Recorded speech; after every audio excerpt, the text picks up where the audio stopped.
ऑफिसमधून आल्यानंतर छान अशी थंडगार लस्सी सगळ्यांसाठी बनवली होती. त्याची रेसिपी तुमच्याबरोबर शेअर करत आहे. 1.5 वाटी दही घेतलेलं. दही शक्यतो घट्टसर आणि गोडसर असावं. यामध्ये मिक्सरला बारीक केलेली साखर घालत आहे 5 ते 6 चमचे. त्यानंतर आपण छान असं मिक्स करून घेऊया. मिक्स करण्यासाठी तुम्ही मिक्सरचा वापर अजिबात करू नका. अशा पद्धतीने मिक्स करा. याने चवीमध्ये नक्कीच बदल होतो. तुम्ही हा प्रयत्न नक्की करून बघा. छान असं मिक्स झाल्यानंतर यामध्ये चवीनुसार वेलची पूड घालूया आणि थंड होण्यासाठी भरपूर असे बर्फ घालूया.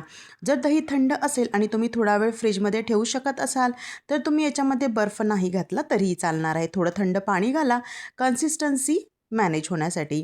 त्यानंतर छान असं मिक्स करून घेऊया आणि आपली थंडगार लस्सी तयार झालेली आहे.